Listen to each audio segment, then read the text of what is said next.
Olá, pessoas. Quem fala aqui é Belmiro. Bem-vindos, bem-vindas e bem-vindos ao nosso podcast. Vamos continuar com o nosso estudo de trabalho. Estamos em remuneração e salário. Escuta o episódio passado e estamos aqui terminando as gratificações e vamos para agora ver a gratificação natalina, também chamada 13º salário. Então, concebida inicialmente por uma liberalidade de alguns empregadores, a gratificação de Natal passou a ser compulsória a partir da edição da Lei 4.090 de 62, cujo artigo 1º dispõe que, no mês de dezembro de cada ano, a todo empregado será paga, pelo empregador, uma gratificação salarial, independentemente da remuneração a que fizer jus. Daí a Lei 4.749 de 65, que estabelece regras para o pagamento da gratificação natalina, determina que o seu pagamento será efetuado até o dia 20 de dezembro de cada ano, compensada a importância que eventualmente tenha sido adiantada a idêntico título, conforme o artigo 1º. O artigo 76 do Decreto 10.854 de 2021 prevê que o pagamento da gratificação de Natal, nos termos da Lei 4.090 de 62 e pela Lei 4.749 de 65, será efetuado pelo empregador até o dia 20 de dezembro de cada ano e terá como base a remuneração devida nesse mês, de acordo com o tempo de serviço do empregado no ano em curso, sendo a gratificação natalina corresponderá a 1/12 da remuneração devida em dezembro por mês de serviço do ano correspondente. Então, por mês de serviço, deve-se entender a fração igual ou superior a 15 dias. Nos termos do artigo 77 do referido decreto, a gratificação de Natal para os empregados que recebem salário variável, a qualquer título, será calculada na base de 1/11 da soma dos valores variáveis devidos dos meses trabalhados até novembro de cada ano e será adicionada àquela que corresponder à parte do salário contratual fixo, quando houver, sendo que até o dia 10 de janeiro de cada ano, computada a parcela do mês de dezembro, o cálculo da gratificação de Natal será revisto para 1/12 do total devido ao ano anterior.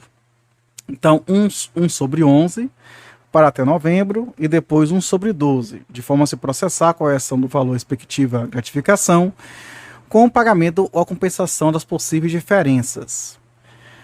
O artigo 2º da Lei 4.749 de 65 estatui que, entre os meses de fevereiro e novembro de cada ano, o empregador pagará, como adiantamento da gratificação de Natal de uma só vez, metade do salário recebido pelo respectivo empregado no mês anterior. O empregador não está obrigado a pagar o adiantamento no mesmo mês a todos os seus empregados. O adiantamento será pago ao ensejo das férias do empregado, mesmo que este o requerer no mês de janeiro do correspondente ano. De acordo com o parágrafo 1º do artigo 68 do Decreto 10.854 de 2021, para os empregados que recebem salário variável, a qualquer título, o adiantamento da gratificação de Natal será calculado na base da soma dos valores variáveis devidos nos meses trabalhados até o mês anterior ao do pagamento e será adicionada àquela que corresponder à parte do salário contratual fixo quando houver.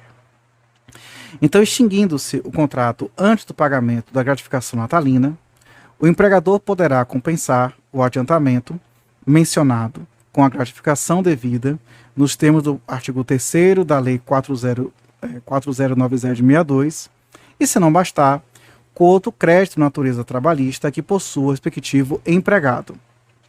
A Constituição Federal alterou a nomenclatura de gratificação de Natal, passando a chamá-la de 13º salário, e este é conferido ao empregado, ao avulso e ao doméstico, tendo como fator de cálculo a remuneração integral. Apesar de seu caráter compulsório, a gratificação natalina não será devida quando o direito ainda não tiver sido adquirido e o empregado for dispensado por justa causa, conforme versa o artigo 82 do Decreto 10.854 de 2021, segundo o qual na hipótese de o contrato de trabalho ser extinto, exceto no caso de resolução por justa causa, o empregado receberá a gratificação natalina na forma prevista do artigo 176 do referido decreto, ou seja, até o dia 20 de dezembro de cada ano ou fração. Caso a extinção do contrato de trabalho ocorra antes do pagamento de gratificação natalina, o empregador poderá compensar o adiantamento feito com o valor da gratificação devida, na hipótese de rescisão e, se não bastar, com outro crédito de natureza trabalhista do empregado. Em caso de rescisão contratual por culpa recíproca, a súmula 14 do TST prevê que o empregado tem direito a 50% do valor do aviso prévio, do 13º salário e das férias proporcionais. Com relação à participação dos lucros e nos resultados, é importante salientar que não há uma convergência entre os autores a respeito da origem da participação dos lucros. Alguns indicam que se remete lá a Napoleão Bonaparte, outros apontam para o francês Edmé Jean Leclerc, que entregou aos seus empregados parte dos lucros que obteve em fábricas de pinturas e vidros.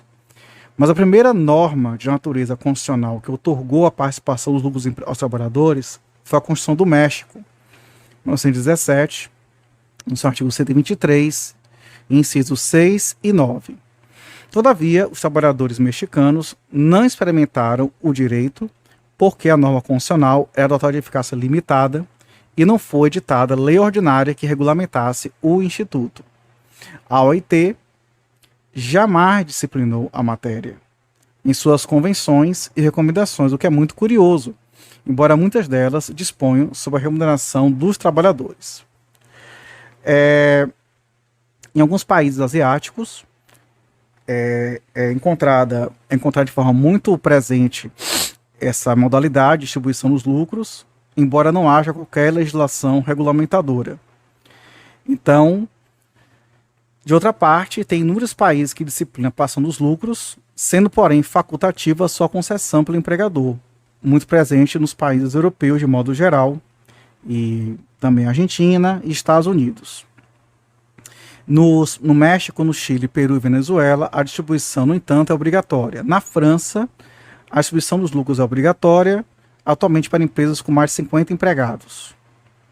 No Brasil, a CLT, que é de 43, chegou a tratar da matéria no capítulo na duração do trabalho, dizendo que não haverá distinção entre empregados e interessados, e a participação em lucros e comissões, salvo em lucros de caráter social, não exclui o participante do regime deste capítulo. Está no artigo 63 da CLT. Antes do texto legal básico do direito do trabalho no Brasil, Martins Catarino já sustentava que o legislador teria utilizado inadvertidamente no texto, artigo 457, parágrafo 1º, a expressão percentagem, quando certo, por entender, seria a participação nos lucros. De tal sorte, a participação dos lucros somente se incorporou no nosso sistema jurídico pela Constituição de 1946, no seu artigo 157, inciso 6, que dispunha in verbis. Artigo 157.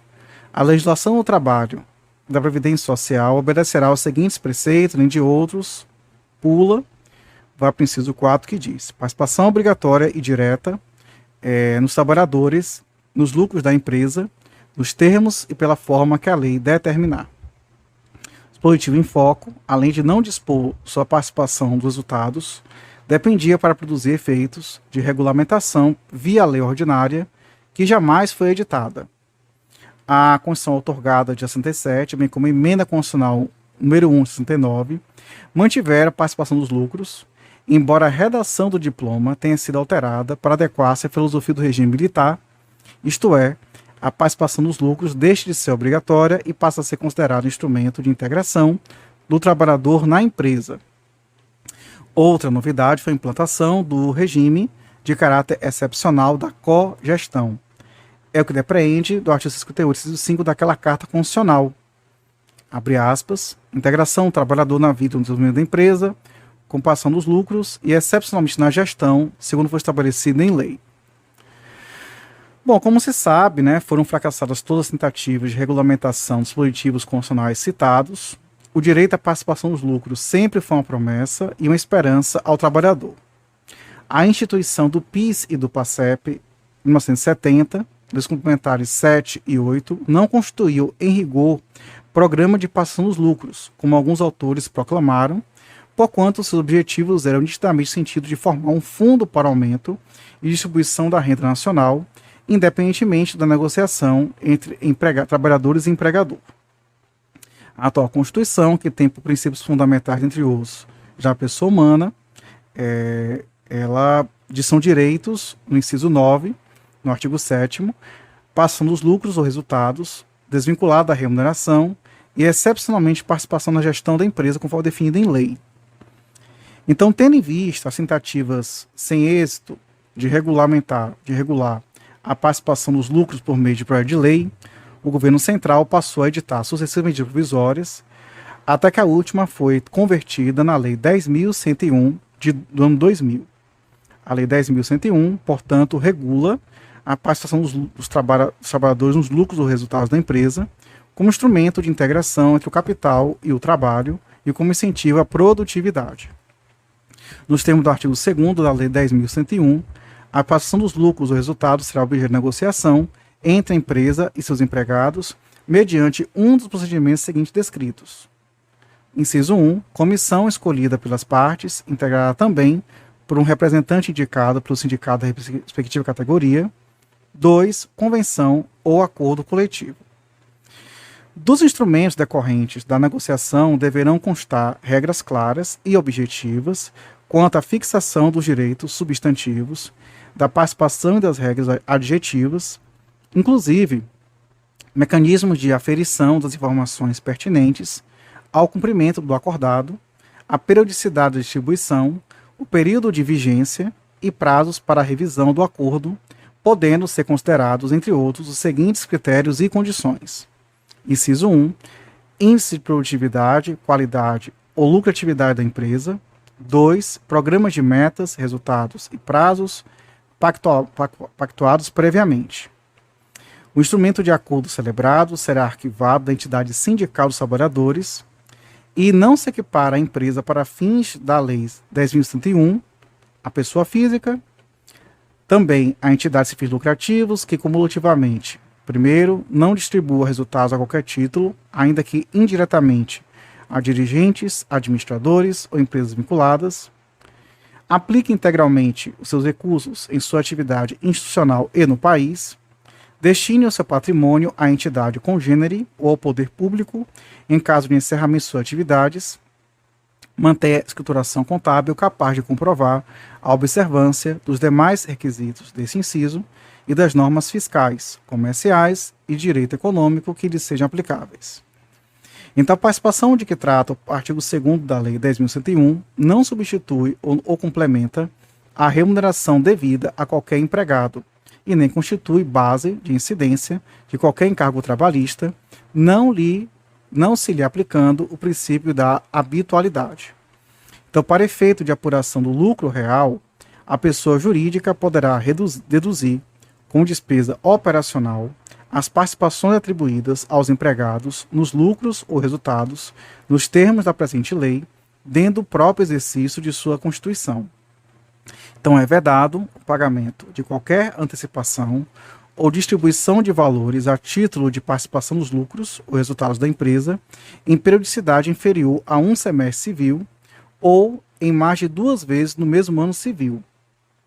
Todos os pagamentos efetuados em decorrência de planos de participação nos lucros ou resultados, mantidos espontaneamente pela empresa, poderão ser compensados com as obrigações decorrentes de acordos ou convenções coletivas de trabalho atinentes à participação nos lucros ou resultados. Quaisquer modalidades de participação nos lucros, nos moldes da Lei 10.101, serão tributadas na fonte, em separado dos demais rendimentos recebidos no mês, com antecipação do imposto de renda, devido na declaração de rendimentos da pessoa física, competindo à pessoa jurídica a responsabilidade pela retenção e pelo recolhimento do imposto. O artigo 4º da Lei 10.101 prevê que, no caso de negociação visando a participação dos lucros ou resultados da empresa, resultar em impasse, as partes poderão utilizar os seguintes mecanismos de solução do litígio: mediação, arbitragem de ofertas finais. O parágrafo 1º do artigo 4º da Lei 10.101 define a arbitragem de ofertas finais como aquela em que o árbitro deve restringir-se a optar pela proposta apresentada em caráter definitivo por uma das partes. Tanto o mediador quanto o árbitro serão escolhidos de comum acordo entre as partes. E firmado o compromisso arbitral, não será admitida a desistência unilateral de qualquer das partes. O laudo arbitral terá força normativa, independentemente da homologação judicial, e dispõe o artigo 5º da Lei 10.101, que a participação dos lucros e resultados relativamente aos trabalhadores em empresas estatais observará diretrizes do Poder Executivo. A participação do empregado nos lucros da empresa ou resultados passou a ser desvinculada da remuneração a teor do preceptivo constitucional em causa, o que redundou no cancelamento da súmula 251 do TST, que proclamava a sua natureza salarial. Assim, os valores concedidos a título de participação dos lucros não incidem sobre a remuneração do empregado, nem repercutem sobre os demais penduricalhos que gravitam em torno do lucro salarial, tais como gratificações, percentagens, comissões, abonos adicionais diárias, nem sobre os chamados encargos sociais e previdenciários, como FGTS, PIS, INSS, etc. O mesmo não ocorre em relação ao imposto de renda, ante o disposto no artigo 3º, parágrafo 5º da Lei 10.101. A natureza não salarial da participação dos lucros depende, é claro, da licitude ou da ilicitude da sua instituição. Então, vale dizer que, se observados todos os critérios objetivos fixados na Lei 10.101, a parcela paga a título de participação dos lucros não terá natureza salarial e, por via de consequência, não poderá ser vinculada à remuneração do trabalhador.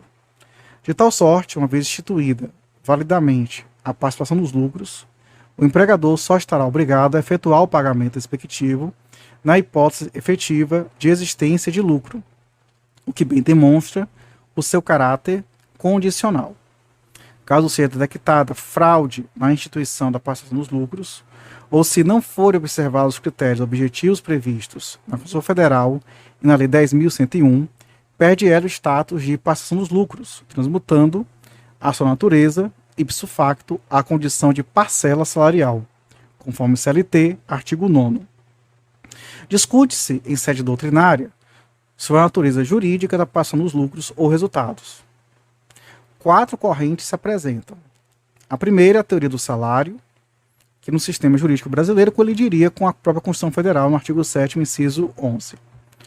A segunda é a teoria do contrato de sociedade, segundo a qual o empregado passa a condição de um dos donos da empresa na condição de sócio.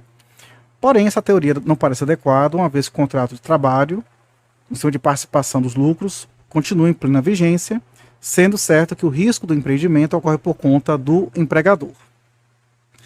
Temos também a teoria do contrato sui generis, mista entre as duas teorias acima, e temos a teoria do contrato individual plurimo de participação e gestão empresarial, que é uma corrente que a doutrina se filia mais, que é fruto da tese de doutorado de Paulo Sérgio João, para que a relação se estabeleça entre empregados e empregador através do programa de participação dos lucros ou resultados, e não se confunde com a relação jurídica contrato de trabalho, cujas obrigações e deveres se mantêm em plena vigência e de modo inabalável.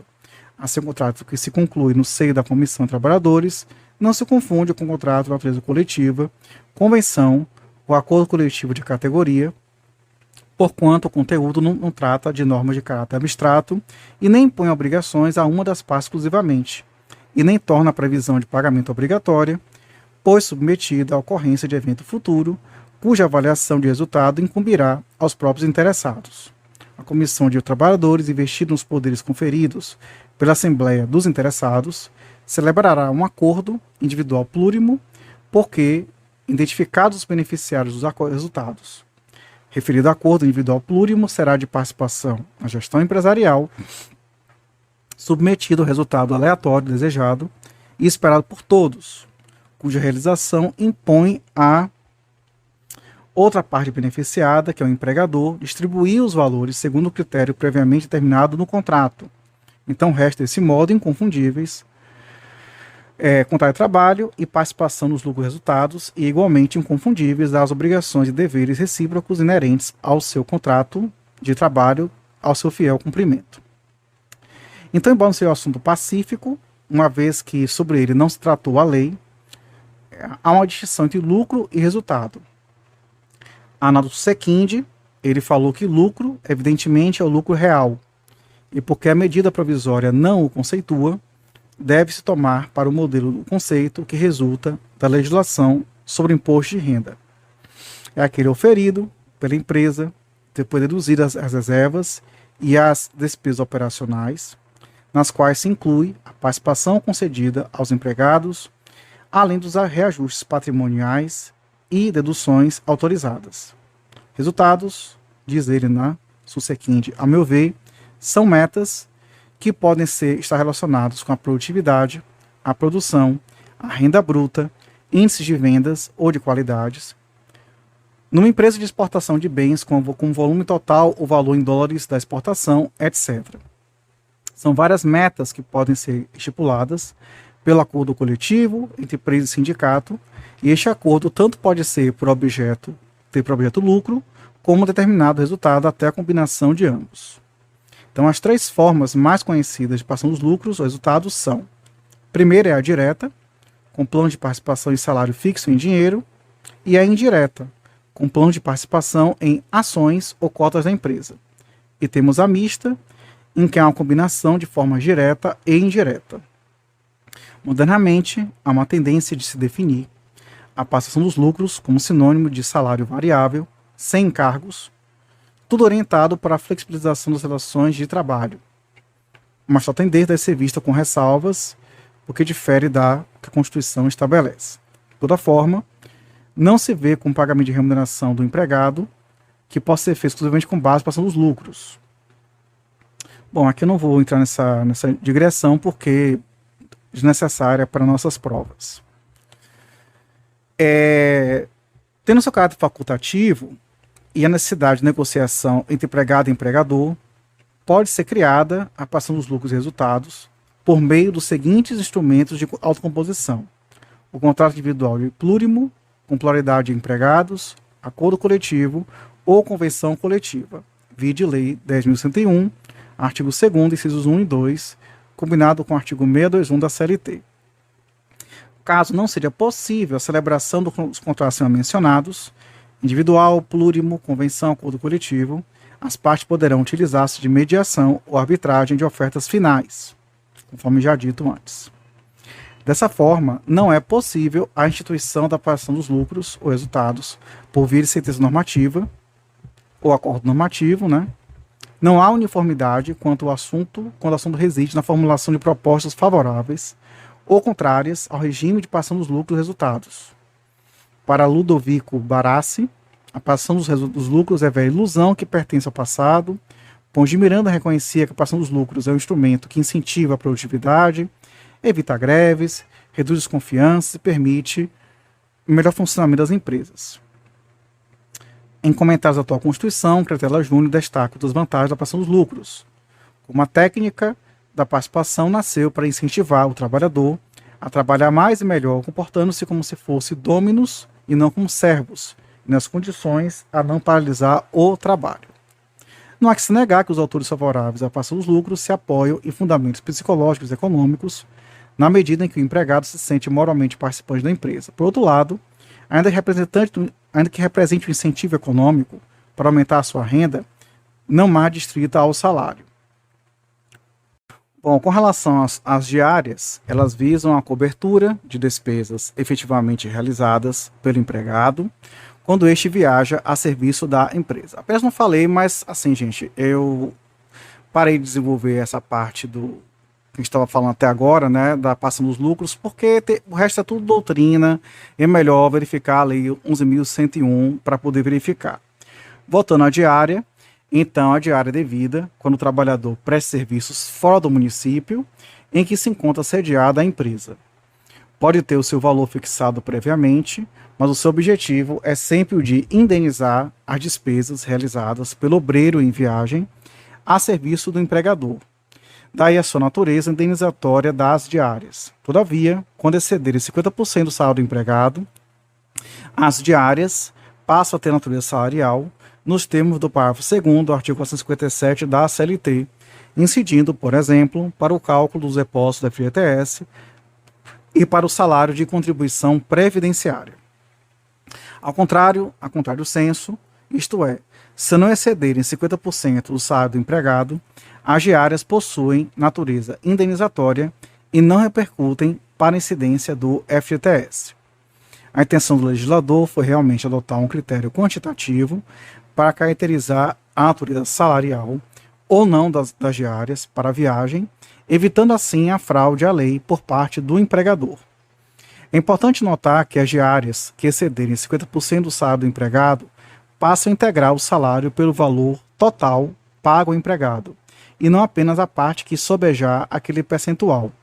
Nesse sentido, o TST editou a súmula 101, que diz o seguinte: diárias de viagem, salário, integram o salário pelo seu valor total e para efeitos indenizatórios, as diárias de viagem que excedem 50% do salário do empregado, enquanto perdurarem as viagens. Tratando-se, porém, de empregado mensalista, prevê a súmula 318 do TST que a integração das diárias no salário deve ser feita tomando-se por base o salário mensal por ele percebido e não o valor do dia de salário, somente sendo devida a referida integração quando o valor das diárias no mês for superior à metade do salário mensal. Ocorre que as súmulas 191 e 318 do TST atritam com os parágrafos 1º e 2º do artigo 457 da CLT, com as novas redações dadas pela Lei 13.467 de 2017, que passaram a dispor que as diárias, ainda que pagas com habitualidade e em valores superiores a 50% do salário do empregado, deixaram de ter natureza salarial, ou seja, não mais integram o salário do empregado em nenhuma hipótese. Por isso, tem uma discussão sobre se essa norma seria constitucional ou não. Sobre a ajuda de custo, ela é uma parcela de natureza indenizatória que corresponde ao valor pago ao empregado pelo empregador para ressarcir suas despesas de movimentação em serviço, tais como transporte, alimentação, representação, etc. A ajuda de custo é normalmente devida aos empregados que cumprem funções em atividades externas, como, por exemplo, o empregado vendedor que recebe ajuda à quilometragem para os gastos com combustível do seu próprio veículo. A ajuda de custo não se confunde com as diárias para a viagem, que, como lembra José Luiz Ferreira Prunes, as ajudas de custo são abonadas em razão da qualidade do trabalho e a necessidade de compensação pelas despesas realizadas, quer através de abono antes dos gastos, quer através de comprovação posterior. Já as diárias, contudo, derivam apenas do fator tempo, sendo sua contagem paralela aos dias de afastamento. Também é preciso ressaltar que a ajuda de custo pode se converter em componente do salário, quando verificado o desvirtuamento das hipóteses de sua instituição pelo empregador. Outra espécie de ajuda de custo é a prevista no artigo 470 da CLT, segundo o qual as despesas resultantes da transferência do empregado para a localidade distinta do lugar da prestação de serviço ou do contrato correrão por conta do empregador. Então, assim, é importante salientar que após a reforma trabalhista, percebe que a ajuda de custo ela sempre terá caráter indenizatório, nunca caráter salarial. Com a nova redação dada pela Lei 13.467 de 2017, o parágrafo 2º do artigo 457 da CLT, parece que não haveria mais a possibilidade de se atribuir natureza salarial à ajuda de custo, salvo se o dispositivo fosse considerado inconstitucional. Teve MP 808 que trouxe a mudança, e daí então isso acaba perdendo sentido, dado que ela não foi convertida em lei. Agora, falando em salário in natura, o salário in natura ou salário utilidade é uma espécie de remuneração em coisas ou serviços distintos de dinheiro, paga diretamente pelo empregador, ao empregado em decorrência do contrato de trabalho. As utilidades destinam-se a necessidades individuais do trabalhador e não à necessidade do serviço aproveitado pela empresa. Então, assim diz o artigo 458 da CLT. Além do pagamento em dinheiro, compreende-se no salário, para todos os efeitos legais, a alimentação, a habitação, o vestuário, outras prestações in natura que a empresa, por força do contrato ou do costume, fornecer habitualmente ao empregado. Em caso algum, será permitido o pagamento com bebidas alcoólicas ou drogas nocivas. A caracterização da utilidade como salário in natura exige dois requisitos: a habitualidade e a gratuidade. De outro modo, se a utilidade fornecida pelo empregador for eventual e onerosa, então não se estará diante do salário in natura e, portanto, não haverá incorporação de tais vantagens na remuneração do empregado. Ademais, em nenhuma hipótese, o fornecimento de bebidas alcoólicas ou drogas pelo empregador, ainda que habitual e gratuitamente, configurará salário in natura, de modo que o corte no fornecimento de tais produtos não ensejará direito algum ao empregado. Houve algum enfrentamento no TST sobre alguns temas, né, questão de cigarro, por aí fora, e vale a pena dar uma olhadinha aqui nas súmulas e OJs sobre o tema, tá? Muito bem. Também temos que destacar no campo da desregulamentação da legislação trabalhista, que foi editada a Lei 10.243 de 2001, que deu nova redação ao parágrafo 2º do artigo 458 da CLT, que passou a não mais considerar como salário as seguintes utilidades concedidas pelo empregador, como vestuário, equipamentos e outros acessórios fornecidos pelos empregados e utilizados no local de trabalho para prestação de serviços. 2. Educação, estabelecimento de ensino próprio ou de terceiros, compreendendo os valores relativos à matrícula, mensalidade, anuidade, livros, material didático. 3. Transporte destinado ao deslocamento para o trabalho e retorno, em percurso servido ou não por transporte público. 4. Assistência médica, hospitalar e odontológica, prestado diretamente ou mediante seguro-saúde. 5. Seguro de vida e acidentes pessoais. 6. Previdência privada. Bom, a Lei 12.761 de 2012 instituiu o Programa de Cultura do Trabalhador, cujo artigo 14 inseriu o inciso 8 do parágrafo 2º do artigo 450 da CLT, que também não considera salário o valor correspondente ao Vale Cultura. O Vale Transporte fornecido pelo empregador, ainda que este não promova desconto no salário do empregado, não possui natureza salarial. E dispõe o próprio decreto 10.154/2021, no artigo 107, que o Vale Transporte constitui benefício que o empregador antecipará ao trabalhador para utilização efetiva em despesas de deslocamento, residência, trabalho e vice-versa, entendendo-se como deslocamento a soma dos segmentos componentes da viagem do beneficiário por um ou mais meios de transporte entre a sua residência e o local de trabalho. Nos termos do artigo 106 do decreto 10.854/21, que regulamenta a Lei 74.1835, são beneficiários do Vale Transporte os trabalhadores em geral, tais como os empregados do subempreiteiro, o subempreiteiro principal, os trabalhadores temporários, os atletas profissionais, os empregados domésticos, os empregados a domicílio para os deslocamentos indispensáveis à prestação do trabalho e à percepção de salários e os necessários ao desenvolvimento das relações com o empregador. E dispõe também o artigo 112 do decreto 10.154, que o empregado, para exercer o direito de receber o Vale Transporte, informará ao empregador por escrito ou por meio eletrônico, item 1, o seu endereço residencial, item 2, os serviços e meios de transporte mais adequados ao deslocamento, residência, trabalho e vice-versa, e a informação deverá ser atualizada sempre que houver alteração, sob suspensão do benefício até o cumprimento da exigência. Além disso, o beneficiário firmará termo de compromisso de utilizar o Vale Transporte exclusivamente para o deslocamento efetivo, residência, trabalho e vice-versa, sendo que a falsidade da declaração, e o uso indevido do Vale Transporte constituem falta grave e autoriza dispensa por justa causa. De acordo com o artigo 109 do Decreto 10.854, o empregador que proporcionar, por meios próprios ou contratados, em veículos adequados ao transporte coletivo, o deslocamento, residência e trabalho e vice-versa, fica desobrigado de fornecer-lhe vale transporte. Mas caso o empregador forneça ao trabalhador transporte próprio ou fretado que não cubra integralmente os seus deslocamentos, o vale transporte deverá ser fornecido para os segmentos da viagem não abrangidos pelo referido transporte. O artigo 110 do decreto veda ao empregador substituir o vale transporte por antecipação em dinheiro ou qualquer outra forma de pagamento, exceto quanto ao empregador doméstico. E quanto à contribuição do empregador, dispõe o artigo 111 do decreto que o vale transporte, primeiro, não tem natureza salarial, nem se incorpora à remuneração do beneficiário para quaisquer efeitos. 2. Não constitui base de incidência de contribuição previdenciária ou do FGTS. 3. Não é considerado para fim de pagamento de gratificação de Natal, a que se refere o capítulo 11. 4.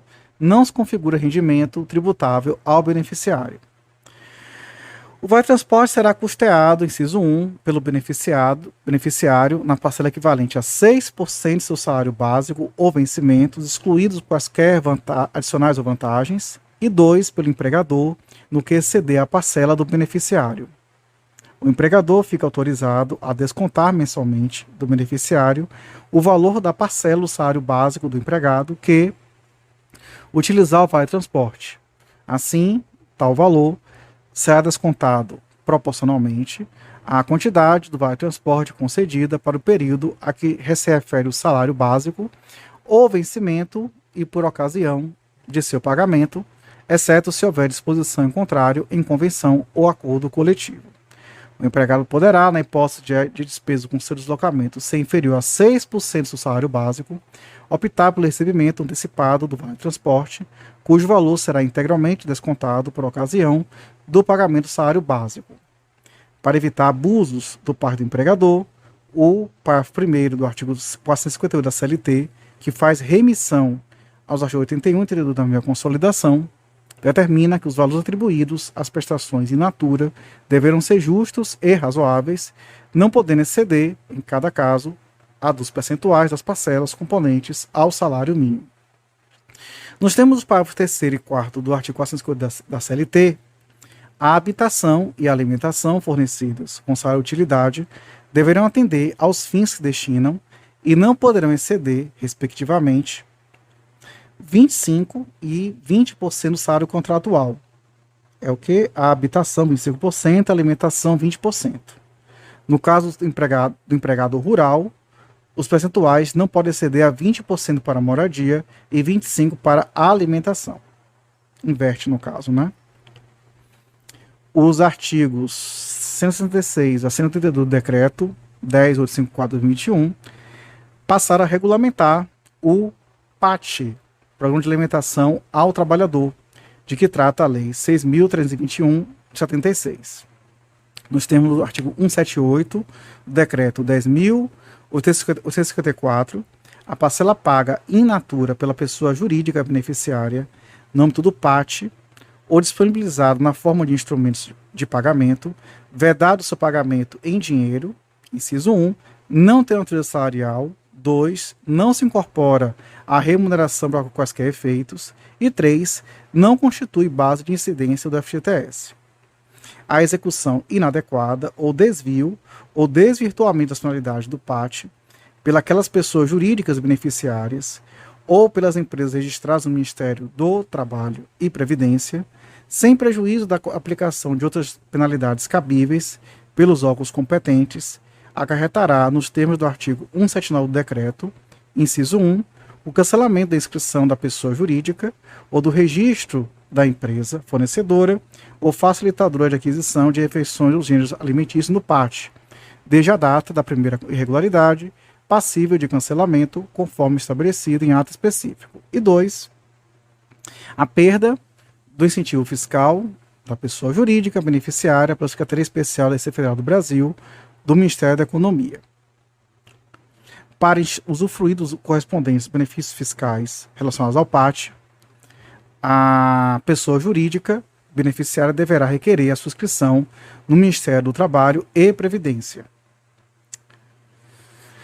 A Lei 13.647 de 2017, que alterou o parágrafo 5º do artigo 458 da CLT, diz o seguinte: o valor relativo à assistência prestada por serviço médico ou odontológico, próprio ou não, inclusive o reembolso de despesas com medicamentos, óculos, aparelhos ortopédicos, próteses, órteses, despesas médicas hospitalares e outras similares, mesmo quando concedido em diferentes modalidades de planos de coberturas, não integram o salário do empregado para qualquer efeito, nem o salário de contribuição para efeito do previsto na linha Q do parágrafo 9º do artigo 28 da Lei 8.212 de 24 de julho de 91. Então é importante lembrar que nesse passo que a Lei da Reforma Trabalhista introduziu o artigo 56A na CLT, que diz, abre aspas, cabe ao empregador definir o padrão de vestimenta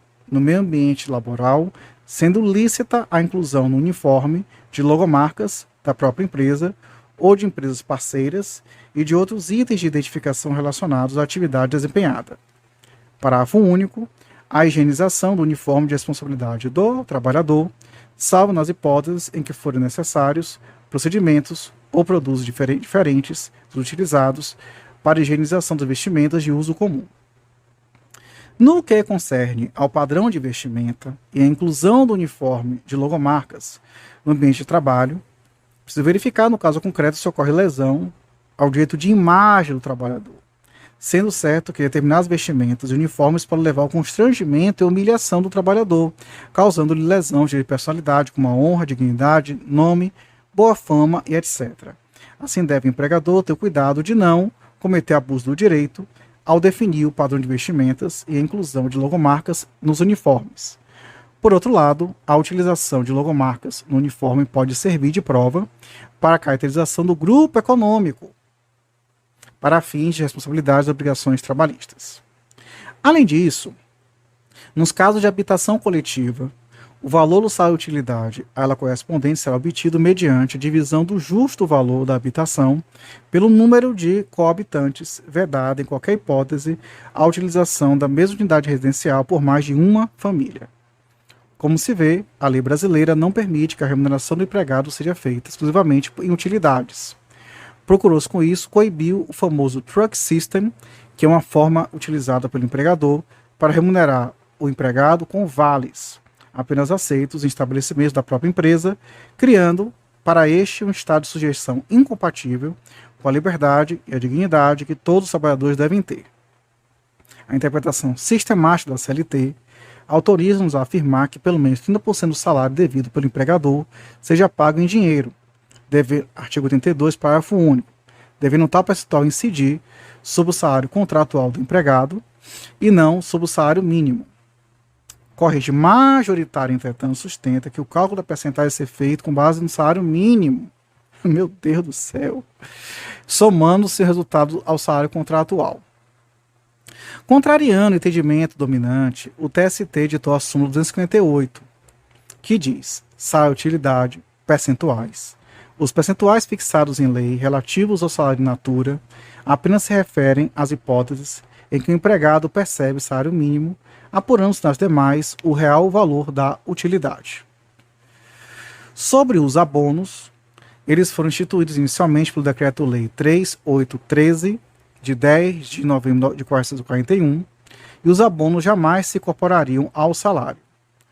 Posteriormente foi editada a Lei 1999, de 1º de outubro de 53, cujo artigo 2º disciplina em verbis, abre aspas, a presente lei não poderá dar motivo à redução ou alteração de salário ou de abono já pago e nem será causa para a restituição das contribuições já recolhidas à instituição de previdência social. O parágrafo 1º do artigo 457 da CLT, antes da vigência da reforma trabalhista, deixava patente a natureza salarial do abono. No entanto, Russomano dizia que o abono é o pagamento espontâneo, voluntário, unilateral, que alguém, empregador, faz a outro empregado, sem, portanto, que o abono derivar de ato de liberalidade do empregador, não é salário, pois não deriva de uma contraprestação de serviço feito pelo empregado. Porém, o pagamento se faz por força de uma cláusula contratual, mês denominado, habitualmente de abono, ele será parte integrante do salário de todos os efeitos. Bom, curioso que a medida provisória 109 de 94 criou um abono no valor de R$ 15, esse abono teve caráter transitório e etc. E o abono pago com habitualidade passa a ser atraído pelo núcleo salarial, desconfigurando sua natureza indenizatória. Nesse sentido, temos a jurisprudência. Bom, uma parte da doutrina entende que o abono, ele é, ainda que não habitual, constitui salário, mas se o abono for instituído por convenção ou acordo coletivo, especificando a sua natureza indenizatória, o TST vem entendendo que ele, ainda que pago com habitualidade, não tem a natureza salarial. E a jurisprudência aí diz isso. No entanto, a nova redação da reforma trabalhista diz que os abonos ainda que habituais não integram remuneração do empregado, não se incorporam ao contrato de trabalho e não constituem base de incidência de qualquer encargo trabalhista e previdenciário. Se for reconhecida a inconstitucionalidade desse item, aí vai mudar de figura esse aspecto aí. Sobre o salário maternidade, que é pago para a mulher em gozo de licença maternidade, ele não possui natureza salarial, já constitui um benefício previdenciário pago, em regra, diretamente pelo empregador, que poderá posteriormente deduzi-lo quando do recolhimento das futuras contribuições previdenciárias ao seu encargo. O salário maternidade é devido às seguradas da Previdência Social, empregadas, trabalhadoras avulsas e trabalhadoras domésticas, nos casos de parto, adoção e aborto não criminoso, nos termos dos artigos 71 a 73 da Lei 8.203 de 91, e o segurado do sexo masculino poderá fazer jus ao benefício no caso de adoção ou obtenção de guarda judicial para a adoção. O benefício é devido à trabalhadora por 120 dias, ou seja, durante a sua licença à gestante, conforme a Constituição, artigo 7º, inciso 18. Mas a Lei 3.985/2020 prevê que, em seu artigo 5º, que no caso de mães de crianças nascidas até 31 de dezembro de 2019, acometidas por sequelas neurológicas decorrentes da síndrome congênita do Zika vírus, a licença maternidade que trata o artigo 392 da CLT será de 180 dias e o salário maternidade disposto na lei previdenciária será devido por 180 dias. E nas empresas que aderirem ao programa Empresa Cidadã, instituído pela Lei 11.770/2008, a licença maternidade pode ser prorrogada por mais 60 dias. Bom, agora vamos falar sobre licença paternidade. A CLT previa um dia de licença para o pai que registrar o nascimento do seu filho. A Constituição de 88, no artigo 7º, inciso 19, reconhece o direito à licença paternidade nos termos da lei, sendo que o seu parágrafo 1º do artigo 10 do ADCT dispõe que, até que a lei venha disciplinar o disposto no artigo 7º, inciso 19 da Constituição, o prazo da licença paternidade é de 5 dias. Nas empresas que aderirem ao Programa de Empresa Cidadã, instituído pela Lei 11.770 de 2008, a licença paternidade poderá ser prorrogada por mais 15 dias, totalizando 20 dias. Tal prorrogação será garantida ao empregado da pessoa jurídica que aderir ao Programa Empresa Cidadã, desde que o empregado a requeira no prazo de 2 dias úteis após o parto e comprove a participação em programa ou atividade de orientação sobre paternidade responsável. Conforme decreto número 10.854/2021, artigo 77, parágrafo 1º, inciso 2. Outra parcela é chamada de bicho. Então, o bicho é uma parcela que paga aos jogadores profissionais de futebol como retribuição pela atuação exitosa da equipe, geralmente pela vitória de uma partida ou uma conquista de um campeonato ou um torneio. Em princípio, o bicho, por assemelhar-se ao prêmio, não possuía natureza salarial. Todavia, se houver habitualidade e periodicidade do seu pagamento, isto é, se o empregador estipular genericamente que o bicho será devido para cada vitória da equipe, poderá ele ser atraído para o núcleo salarial, convertendo-se, portanto, em componente do salário do empregado. Nesse sentido, temos diversos julgados aqui na jurisprudência. Daí a importância da observação de Marcelo Moura, para quem a legislação do atleta profissional resolveu atrair o prêmio e, consequentemente, a sua espécie, o bicho, como parcela salarial, conforme o artigo 31, parágrafo 1º, da Lei 9615 de 98. Já as luvas são quantias pagas pelo empregador, geralmente a atleta profissional, com o objetivo de tornar mais atraentes o ingresso do empregado em seu quadro funcional e a respectiva formalização do contrato de trabalho. Então, por isso, as luvas são pagas previamente à assinatura do contrato de trabalho.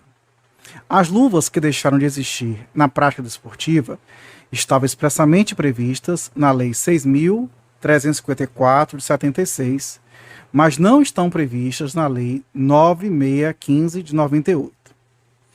A jurisprudência, não obstante, vem reconhecendo as luvas para acesso a trabalhadores, por analogia com jogadores de futebol, inclusive atribuindo a eles, a essas luvas, natureza salarial. Então temos aqui alguns julgados do TST.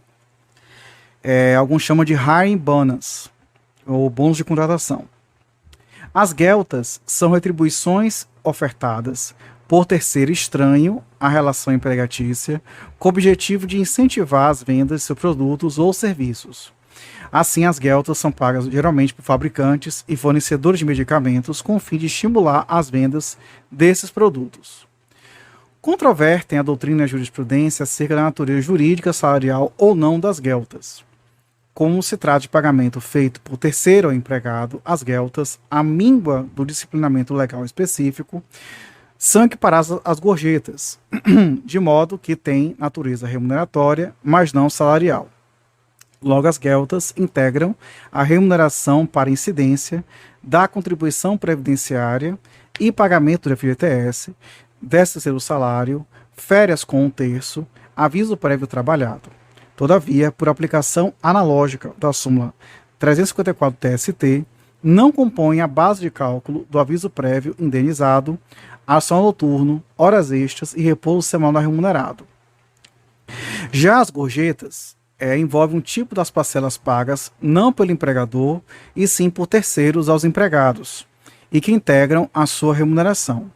Possuem fundamento no artigo 457 da CLT, cujo parágrafo 3º, com redação dada pela Lei 13.419 de 2017, dispõe que considera-se gorjeta não só a importância espontaneamente dada pelo cliente ao empregado, como também o valor cobrado pela empresa como serviço ou adicional a qualquer título e destinado à distribuição aos empregados. Registre que o parágrafo 4º do artigo 657 da CLT, com redação também dada pela Lei 13.419 de 2017, dispunha que a gorjeta mencionada no parágrafo 3º não constitui receita própria dos empregadores, destina-se aos trabalhadores e será distribuída segundo critérios de custeio e de rateio definidos em convenção ou acordo coletivo de trabalho. Só que o referido parágrafo 4º do artigo 450 da CLT passou a ter nova redação para a reforma trabalhista, não mais dispondo sobre gorjeta, e sim sobre prêmios. Então a Lei 4.019 de 2017 também inseriu ao artigo 457 os parágrafos 5º a 11 em verbis. Parágrafo 5º. Inexistindo previsão em convenção ou acordo coletivo de trabalho, os critérios de rateio e distribuição da gorjeta e os percentuais de retenção previstos nos parágrafos 6º e 7º deste artigo serão definidos em Assembleia Geral dos Trabalhadores na forma do artigo 612 desta consolidação. Parágrafo 6º. As empresas que cobrarem gorjeta de que trata o parágrafo 3º deverão, inciso 1, para as empresas inscritas em regime de tributação federal diferenciado, lançá-la na respectiva nota de consumo facultada a retenção de até 20% da arrecadação correspondente, mediante previsão em convenção ou acordo coletivo de trabalho, para custear os encargos sociais, previdenciários e trabalhistas derivados da sua integração, a remuneração dos empregados, devendo o valor remanescente ser revertido integralmente em favor do trabalhador.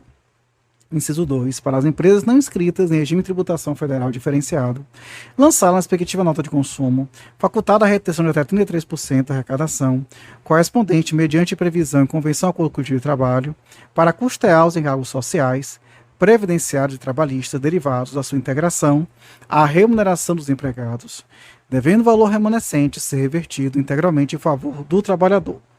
Inciso 3. Anotar na CTPS e no contra-cheque de seus empregados o salário contratual fixo e o percentual percebido a título de gorjeta. Parágrafo 7º. A gorjeta, quando entregue pelo consumidor diretamente ao empregado, terá seus critérios definidos em convenção ou acordo coletivo de trabalho, facultada a retenção nos parâmetros do parágrafo 6º deste artigo. Parágrafo 8º. As empresas deverão anotar na carteira de trabalho e previdência social de seus empregados o salário fixo e a média das gorjetas referentes aos últimos 12 meses. Parágrafo 9º. Cessada pela empresa a cobrança da gorjeta de que trata o parágrafo 3º deste artigo, desde cobrada por mais de 12 meses, essa se incorporará ao salário do empregado, tendo como base a média dos últimos 12 meses, salvo estabelecido em convenção ou acordo coletivo de trabalho. Parágrafo 10. Para empresas com mais de 60 empregados, será constituída a comissão de empregados, mediante previsão em convenção ou acordo coletivo de trabalho, para acompanhamento e fiscalização da regularidade da cobrança e distribuição da gorjeta de que trata o parágrafo 3º deste artigo, cujos representantes serão eleitos em Assembleia Geral convocada para esse fim pelo sindicato laboral e gozarão de garantia de emprego vinculada ao desempenho das funções para que foram eleitos. E para as demais empresas será constituída a comissão intersindical para referido fim. Parágrafo 11. Comprovado o descumprimento do disposto dos parágrafos 4º, 6º, 7º e 9º deste artigo, o empregador pagará ao trabalhador prejudicado, a título de mora, o valor correspondente a 1/30 da média da gorjeta por dia de atraso, limitada ao piso da categoria, assegurados em qualquer hipótese o contraditório e a ampla defesa, e observar as seguintes regras. Inciso 1. Limitação prevista neste parágrafo será triplicada caso o empregador seja reincidente. Inciso 2. Considera-se reincidente o empregador que, durante o período de 12 meses, descumpre o disposto nos parágrafos 4º, 6º, 7º e 9º deste artigo por mais de 60 dias. Houve alguma modificação para a MP 808, mas como ela perdeu eficácia, vamos pular essa parte. Então a gorjeta pode ser classificada em compulsória, espontânea e proibida. A gorjeta compulsória é aquela estipulada pelo próprio empregador na nota, isto é, na conta cobrada ao consumidor. A espontânea é a quantia espontaneamente paga pelo próprio cliente consumidor ao trabalhador ou ao empregador. Já a gorjeta proibida é aquela recebida pelo empregado, ainda que o empregador tenha proibido expressamente o seu recebimento na empresa ou no estabelecimento. A proibição de gorjeta se funda no poder diretivo do empregador. De acordo com o parágrafo 9º do artigo 457 da CLT, a empresa pode determinar a cessação da cobrança de gorjeta de que trata o parágrafo 3º do mesmo artigo. Mas se a gorjeta tiver sido paga por mais de 12 meses, haverá a sua integração ao salário do empregado, tendo como base a média dos últimos 12 meses, ou outro valor que vier a ser estabelecido na convenção ou acordo coletivo de trabalho. O artigo 29, parágrafo 1º da CLT, prevê que as anotações concernentes à remuneração devem especificar o salário, qualquer que seja a sua forma de pagamento, seja ele em dinheiro ou utilidades, bem como a estimativa da gorjeta. No mesmo sentido, o item 3 do parágrafo 6º do artigo 457 da CLT obriga as empresas que cobrarem a gorjeta a anotar na carteira de trabalho e previdência social e no contra-cheque de seus empregados o salário contratual fixo e o percentual percebido a título de gorjeta, sendo certo que o parágrafo 8º do mesmo artigo 457 determina que as empresas deverão anotar na carteira de trabalho e previdência social seus empregados, o salário fixo e a média dos valores das gorjetas referentes aos últimos 12 meses. A ausência dessas anotações CTPS podem gerar multas administrativas e, a nosso sentir, danos morais por violação ao direito de personalidade do cidadão trabalhador, uma vez que o impedirá de ter acesso ao real valor de sua remuneração e comprometerá a sua dignidade e da sua família, a sua honra, a sua qualidade de vida, a sua capacidade de consumo e, enfim, o acesso efetivo aos demais direitos fundamentais que dependam do recebimento da remuneração. A gorjeta sempre constituiu um direito somente do empregado. Caso o empregador retivesse o total ou parcialmente os valores pagos pelos clientes a título de gorjetas, estaria cometendo ato ilícito civil na forma do artigo 186 do Código Civil, ou até mesmo ilícito penal, conforme artigo 186 do Código Penal, que é apropriação indébita. No entanto, a Lei 13.419 de 2017, que acrescentou os parágrafos 5º, 6º e 7º ao artigo 457 da CLT, prevê a possibilidade de retenção de percentuais das gorjetas pelos empregadores, conforme o tipo de inscrição da empresa em regime de tributação. Isso aí é muito criticado pela doutrina e, por isso, padece de certa inconstitucionalidade.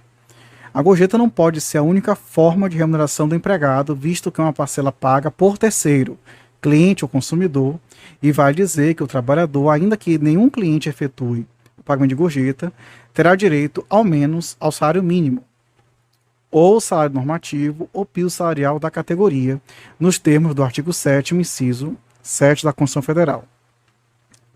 Por força do parágrafo 11 do artigo 457 da CLT, caso o empregador não cumpra o disposto nos parágrafos 4º, 6º, 7º e 9º do artigo, deverá arcar com o pagamento de uma multa reversível ao trabalhador prejudicado, no valor correspondente a 1,30 avos na média da gorjeta por dia de atraso, porém limitado ao piso da categoria. Todavia, esse limite poderá ser triplicado se o empregador for reincidente, isto é, se durante o período de 12 meses estiver descumprido o disposto nos parágrafos 4º, 6º, 7º e 9º do artigo 457 da CLT.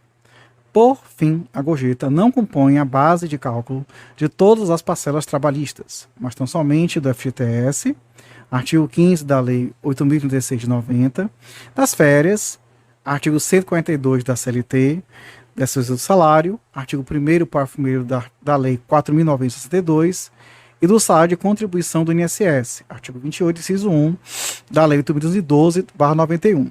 Nesse sentido, temos a súmula 354 do TST, que diz que as gorjetas cobradas pelo empregador na nota de serviços ou oferecidas espontaneamente pelos clientes integram a remuneração do empregado, não servindo de base de cálculo para as parcelas de aviso prévio, ação noturno, horas extras e repouso semanal remunerado. Temos também as chamadas Stock Options. As Stock Options configuram um sistema de mercado destinado à compra ou à subscrição de ações da empresa em que trabalha o empregado. Segundo a Alice Monteiro de Barros, as Stock Options, que foram introduzidas na França em 1970, permitem que os empregados comprem ações da empresa em determinado período e por preço ajustado previamente. Se o valor da ação ultrapassa o preço, o beneficiário obtém um lucro e, em consequência, duas alternativas lhe são oferecidas: revender de imediato a mais-valia ou guardar os seus títulos e tornar o empregado acionista. Sob tal enfoque, as stock options não representam complemento salarial, e sim um meio de estimular o empregador a fazer coincidir seus interesses com os dos acionistas. Todavia, há quem sustente natureza salarial das stock options, particularmente porque a opção do empregado pela compra ou subscrição das ações da empresa empregadora configura pacto acessório ao contrato de trabalho, mesmo que assim não se diga expressamente o ato de opção de compra das ações. A jurisprudência majoritária, no entanto, sustenta o caráter mercantil das stock options, afastando sua natureza salarial, conforme alguns julgados. Bom, agora vamos falar sobre a classificação do salário. Existem diversas classificações doutrinárias sobre o salário. Predomina, porém, a que o classifica em três modalidades básicas. Primeira, salário por unidade de tempo, tendo hora, dia, semana, quinzena ou mês. Segunda, salário por unidade de obra, resultado do trabalho, pouco importando o tempo gasto na sua produção, e salário por tarefa, combinação dos dois tópicos anteriores. Otávio Bueno Magano acrescenta o salário utilidade, o salário in natura, que é uma espécie de remuneração em coisas que não o dinheiro. CLT, artigo 458, como alimentação, vestuário, habitação, etc. Existe ainda o salário simples e o salário composto. O primeiro é aquele pago exclusivamente em dinheiro, moeda. O segundo é pago em dinheiro e utilidades. Pode-se classificar o salário ainda quanto à sua forma. Salário mínimo e salário profissional. O salário mínimo é previsto no artigo 76 da CLT e no artigo 7º, inciso 4 da Constituição Federal de 88. Já o segundo é aquele fixado especificamente para determinada categoria através de lei, como médicos, engenheiros e outras fontes oriundas da negociação coletiva, como convenções e acordos de trabalho, ou sentença normativa. Costuma-se chamar de salário normativo aquele fixado por meio de sentença, na verdade, o acordo normativo. Temos também que saber o que é salário complessivo, já aqui mencionado antes.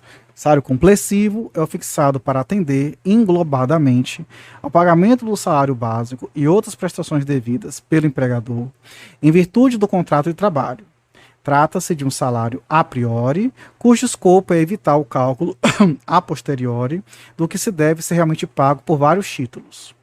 O salário complessivo difere do salário a forfait, pois o complessivo reúne numa única prestação pecuniária, englobadamente, o pagamento de diferentes parcelas, enquanto o salário a forfait é fixado separadamente para cada uma das prestações salariais, como os adicionais, as comissões, as gratificações, etc. A súmula 91 do TST considera ilegal o salário complessivo nos seguintes termos. Nula é a cláusula contratual que fixa determinada importância ou percentagem para atender englobadamente vários direitos legais ou contratuais do trabalhador. Agora temos o salário mínimo. Uma curiosidade é que a primeira lei do salário mínimo coube à Nova Zelândia em 1894. Depois do Tratado de Versalhes, consagrou, em 1919, o princípio do salário mínimo. No Brasil, o salário mínimo foi instituído pela Lei 185, de 1936 e regulamentar pelo Decreto-Lei 399 de 1938. Em 1940 entrou em vigor a primeira tabela do salário mínimo. O artigo 76 da CLT dispõe que o salário mínimo é a contraprestação devida e paga diretamente pelo empregador a todo trabalhador, inclusive ao trabalhador rural, sem distinção de sexo, por dia normal de serviço e capaz de satisfazer em determinada época e região do país, as suas necessidades normais de alimentação, habitação, vestuário, higiene e transporte. A Constituição Federal de 88, no seu artigo 7º, inciso 4, reconhece o salário mínimo como um direito fundamental dos trabalhadores, dispondo que ele será fixado em lei e nacionalmente unificado, devendo satisfazer necessidades vitais básicas do trabalhador e de sua família, que, na parte final do inciso, consta literalmente que é vedada a vinculação do salário para qualquer fim. Podemos dizer assim que existe na esfera trabalhista duas correntes doutrinárias que procuram interpretar a parte final do inciso 4 do artigo 7 da Constituição Federal. De um lado, a que não admite a vinculação ao salário mínimo para qualquer fim, inclusive os decorrentes da relação de emprego, e de outro lado, a que admite a vinculação apenas para a fixação de prestações de natureza alimentícia e daí incluída a remuneração do trabalhador. Bom, após algum tipo de digressão doutrinária, mostra-se, na verdade, que o sentido da proibição de vinculação, na verdade, existe apenas para fins de fixação ou indexação de preços, tarifas, impostos, aluguéis, contratos civis ou comerciais. E de acordo com esse entendimento, houve um despacho, uma decisão, na verdade, do ministro Ilmar Galvão, que enfrentou a situação e dizendo, na verdade, que o salário mínimo, ele sim pode ser vinculado para efeitos de remuneração e salariais. Neste âmbito, no TST restou pacificada a possibilidade de vinculação ao salário mínimo, no caso do salário profissional fixado em lei ou previsto em plano de cargos e salários, como se vê em alguns julgados sobre o tema. Porém, após alguma divergência jurisprudencial entre o próprio STF, dentro dele mesmo, com a sua evolução jurisprudencial, e o TST, percebe-se uma tendência adotada pelo Pretório Excelso no sentido de considerar inconstitucional qualquer dispositivo legal ou cláusula de contrato individual, convenção coletiva, acordo coletivo ou normativa, que utilize o salário mínimo para fins de fixação ou indexação do valor do salário base do empregado, do salário profissional normativo ou do adicional de insalubridade, etc. Em 2008, o STF editou a súmula vinculante número 4, que diz: salvo nos casos previstos na Constituição, o salário mínimo não pode ser usado como indexador de base de cálculo de vantagem de servidor público ou de empregado, nem ser substituído por decisão judicial. Bom, agora falamos sobre o salário profissional. O salário profissional é o piso remuneratório mínimo previsto em lei para alguns profissionais diplomados em medicina, odontologia, engenharia química, veterinária, agronomia e outros tantos também. No concerne ao salário profissional dos médicos dentistas, o TST editou a súmula 143, que diz que ele deve guardar a proporcionalidade com as horas efetivamente trabalhadas, respeitando no mínimo o mínimo de 50 horas. Quanto aos radiologistas, a súmula 358 do TST dispõe que o salário profissional dos técnicos em radiologia, previsto no artigo 16 da Lei 7.394/85, é igual a 2 salários mínimos, e não a 4. Na esteira do entendimento do TST, pela OJ 71, que diz que a estipulação do salário profissional em múltiplos do salário mínimo não afronta o artigo 7º, inciso 4 da Constituição Federal, só incorrendo em vulneração do preceito a fixação de correção automática. Porém, como já vimos anteriormente, o STF, ao reportar a orientação fixada no julgamento do RE 565/714 de São Paulo, reputou em princípio que o artigo 16 da Lei 7394/85 seja, portanto, compatível com o artigo 7º da Constituição. Mas, a fim de evitar uma anomia, resolveu permitir a aplicação dos critérios estabelecidos pela lei em questão, até que sobrevenha uma norma que fixe a nova base de cálculo, seja lei federal, editada pelo Congresso Nacional, seja convenções, ou ainda por lei estadual pela delegação prevista na Lei Complementar 103 de 2000. Houve durante muito tempo uma cisânia a respeito da vinculação jurídica entre a jornada de médicos ou engenheiros e o salário profissional, o que levou o TST a editar a súmula 370, segundo a qual as leis 3999/61 e 4950-A de 66 não estipulam a jornada reduzida, mas apenas estabelece o salário mínimo da categoria para a jornada de 4 horas para os médicos e de 6 horas para os engenheiros, razão pela qual não há que se falar em horas extras, salvo as excedentes à 8ª, desde que seja respeitado o salário mínimo horário das categorias. Com relação ao piso salarial, tradicionalmente fixou-se o entendimento doutrinário de que o piso salarial é o valor mínimo que pode ser pago a uma categoria profissional ou a determinadas profissões numa categoria profissional. Ele é previsto nas convenções e acordos coletivos de trabalho. As constituições brasileiras não dispuseram sobre o piso salarial, mas a Constituição Federal de 88 prevê expressamente no artigo 7º, inciso 5, como direito fundamental dos trabalhadores urbanos e rurais, nos seguintes termos: piso salarial proporcional à extensão e à complexidade do trabalho. Destarte, como a Constituição de 88 também reconhece, as convenções e acordos coletivos como fonte do direito do trabalho, parece-nos que o piso salarial pode ser previsto tanto nessas fontes de autocomposição como da lei. Nesse passo é que surge a Lei Complementar 103 de 2000, que autoriza os Estados e o Federal a instituírem piso salarial, a que se refere o artigo inciso 5 do artigo 7º da Constituição Federal, por aplicação do disposto no parágrafo único do seu artigo 22. Além disso, a Lei 11.738 de 2008 regulamentou o piso salarial profissional nacional para profissionais do Magistério Público da Educação Básica, a que se refere à linha e do inciso 3 do caput do artigo 60 do ADCT. Também tem a situação da enfermagem, que está agora no meio da discussão, né? Enfim. Mas vamos voltar para o Magistério Público.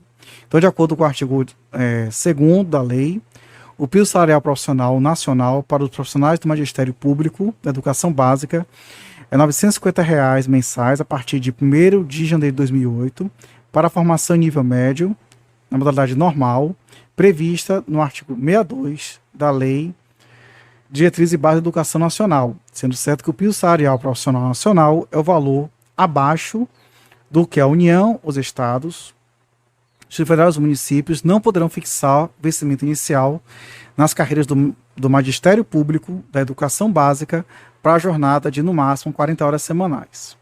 E são destinatários do piso salarial nacional do Magistério aqueles que desempenham as atividades de docência ou as de suporte pedagógico à docência, isto é, direção, administração, planejamento, inspeção, supervisão, orientação e coordenação educacionais, exercidos no âmbito das unidades escolares de educação básica, em suas diversas etapas e modalidades, com a formação mínima determinada pela legislação federal de diretrizes e base da educação nacional.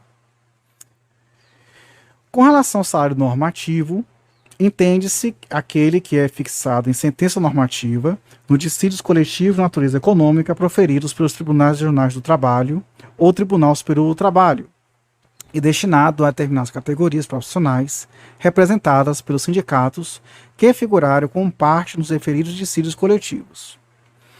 O ETST editou alguns verbetes sobre isso, como a OJ 25, 26, o precedente normativo 67.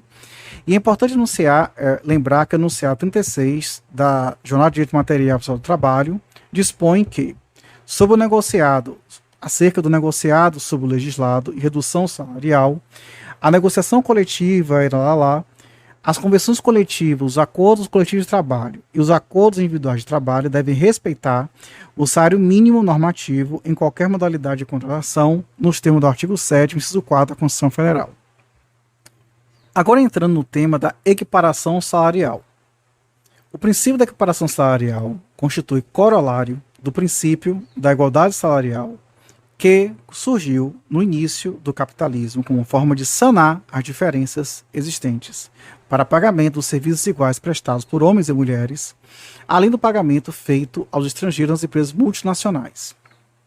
O princípio da igualdade salarial foi consagrado nos seguintes documentos internacionais: Tratado de Versalhes, 1919, Resolução 12 da OIT, 1946, Carta das Nações Unidas, 1948, Convenção 100 da OIT, 1951, e também está previsto no artigo 7º, incisos 30 e 31 da Constituição Federal. Na CLT, no artigo 5º, estabelece a igualdade salarial entre homens e mulheres nos seguintes termos: a todo trabalho de igual valor corresponderá a salário igual, sem distinção de sexo. Antes da vigência da Lei 13.647 da Reforma Trabalhista, o artigo 461 da CLT disciplinava a equiparação nos seguintes termos: sendo idêntica a função a todo o trabalho de igual valor prestado ao mesmo empregador, na mesma localidade, corresponderá a igual salário, sem distinção de sexo, nacionalidade ou idade. Então, trabalho de igual valor para fins de equiparação salarial será o que for feito com igual produtividade e com a mesma perfeição técnica entre pessoas cuja diferença de tempo de serviço não for superior a 2 anos. Redação antiga da CLT, artigo 461, parágrafo 1º. Não há lugar para equiparação salarial quando o empregador tiver pessoal organizado em quadro de carreira. Hipótese que as promoções deverão obedecer a critérios de antiguidade e merecimento. CLT 461, parágrafo 2º. Aí, a respeito da equiparação salarial, o TST editou a súmula 6, que é uma súmula bem conhecida, bem grande, e diz assim, que só é válido o quadro de pessoal organizado em carreira quando homologado pelo Ministério do Trabalho, excluindo-se apenas dessa exigência o quadro de carreira das entidades de direito público, da administração direta, autárquica e fundacional, aprovado por ato administrativo competente. Item 2. Para efeito da equiparação de salários, em caso de trabalho igual, conta-se o tempo de serviço na função e não no emprego. 3. A equiparação salarial só é possível se o empregado e o paradigma exercerem a mesma função, desempenhar as mesmas tarefas, não importando se os cargos têm ou não a mesma denominação.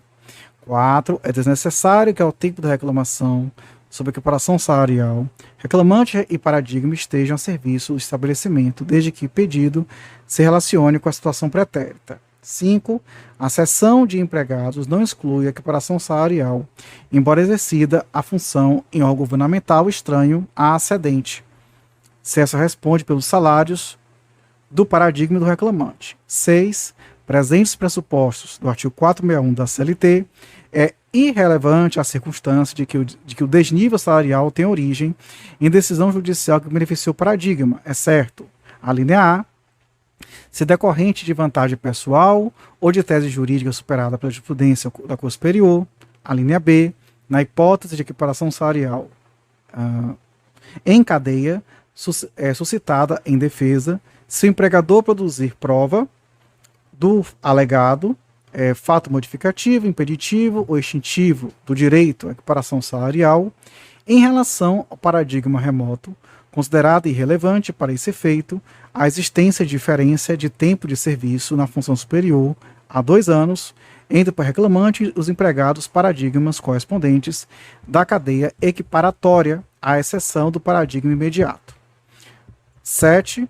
Desde que atendidos os requisitos do artigo 461 da CLT, é possível a equiparação salarial de trabalho intelectual, que pode ser avaliado por sua perfeição técnica, cuja aferição será critérios objetivos. Item 8 é do empregador, o ônus da prova do fato impeditivo, modificativo e estilo da equiparação salarial. Item 9. Na ação de equiparação salarial, a prescrição é parcial e só alcança diferenças salariais vencidas no período de 5 anos que precedeu o ajuizamento. Item 10. O conceito de mesma localidade que trata o artigo 461 da CLT refere-se, em princípio, ao mesmo município ou a municípios distintos que comprovadamente pertencem à mesma região metropolitana. Bom, aí com base nisso, o TST não admitia equiparação salarial entre atendente auxiliar de enfermagem e igualmente não cabe equiparação salarial entre empregado de cooperativo de crédito e bancário. No de cima, OJ 296, no de baixo, OJ 379. Também não é possível equiparação salarial entre servidor de administração direta, autárquica e fundacional, ainda que regido pela CLT, OJ 297, pois são pessoas de direito público. Quanto aos servidores ou trabalhadores da sociedade de economia mista e empresas públicas, não há vedação de equiparação salarial prevista no artigo 37, inciso 13, conforme súmula 455 do TST, pois tais entes são pessoas de direito privado. Poder-se-ia afastar a equiparação salarial na hipótese de plano de cargos e salários instituídos pela empresa e chancelado por convenção, acordo coletivo de trabalho, havendo promoção sem alternância do merecimento, por merecimento ou antiguidade, por meio de instrumento coletivo. A OJ 418/418 do TST, no entanto, firmou o entendimento de que não constitui óbice a equiparação salarial à existência de plano de cargos e salários que, referendado por norma coletiva, prevê critério de promoção apenas por merecimento ou antiguidade, não atendendo, portanto, os requisitos da alternância do 461, parágrafo 2º da CLT. Convém lembrar que, mesmo havendo quadro de pessoa organizada em carreira, aprovado em órgão competente, o que exclui em princípio a hipótese de equiparação, nada impede que o trabalhador possa ajuizar a ação fundada em preterição, enquadramento ou reclassificação funcional. TST, súmula 127. Ocorre que o artigo 461 da CLT, exceto o seu parágrafo 4, foi substancialmente alterado pela lei da reforma trabalhista, passando a ter a seguinte redação. Artigo 461. Sendo idêntica a função a todo trabalho de igual valor prestado ao mesmo empregador no mesmo estabelecimento empresarial, corresponderá igual salário sem distinção de sexo, etnia, nacionalidade ou idade. Parágrafo 1º. Trabalho de igual valor, para fim desse capítulo, será o que for feito com igual produtividade e com a mesma perfeição técnica entre pessoas cuja diferença de tempo de serviço para o mesmo empregador não ser superior a 4 anos, aumentou para 4 anos. E a diferença, quer dizer, o tempo de serviço por empregador, fez o tempo na função superior a 2 anos. Parágrafo 2º. Os dispositivos neste artigo não prevalecerão quando o empregador tiver pessoal organizado em quadro de carreira ou adotar, por meio de norma interna da empresa, aí botou essa questão, norma interna, organização coletiva, plano de causa de salários, dispensada qualquer homologação e registro em órgão público. Parágrafo 3º. No caso do parágrafo 2º deste artigo, as promoções poderão ser feitas por merecimento e por antiguidade ou por apenas um desses critérios dentro de cada categoria profissional. Parágrafo 4º. O trabalhador readaptado em nova função por motivo de deficiência física ou mental, atestada pelo órgão competente da Previdência Social, não servirá de paradigma para fins de equiparação salarial. Parágrafo 5º. A equiparação salarial só será possível entre empregados contemporâneos no cargo ou função, ficando vedada a indicação de paradigmas remotos, ainda que o paradigma contemporâneo tenha obtido vantagem em ação judicial própria. Parágrafo 6º. No caso de comprovada discriminação por motivo de sexo ou etnia, o juízo determinará, além do pagamento das diferenças salariais devidas, multa em favor do empregado discriminado no valor de 50% do limite máximo de benefício do regime de previdência social. Então, como se vê, a Lei 13.466 de 2017, na contramão dos princípios constitucionais, passou a exigir novos requisitos para o trabalhador obter equiparação salarial com o paradigma por ele indicado, o que, por certo modo, provocará inúmeros debates doutrinários e alteração da jurisprudência do TST. O artigo 350 da CLT impõe igualdade salarial entre brasileiros e estrangeiros que exerçam funções análogas nos seguintes termos. Artigo 458. Nenhuma empresa, ainda que não sujeita à proporcionalidade, poderá pagar a brasileiro que exerça função análoga, a juízo do Ministério do Trabalho e Previdência, a que é exercida por estrangeiro a seu serviço, salário inferior ao deste, excetuando os seguintes casos. A linha A. Quando nos estabelecimentos que não tenham quadro de empregados organizado em carreira, o brasileiro contar com menos de 2 anos de serviço e o estrangeiro mais de 2 anos. B.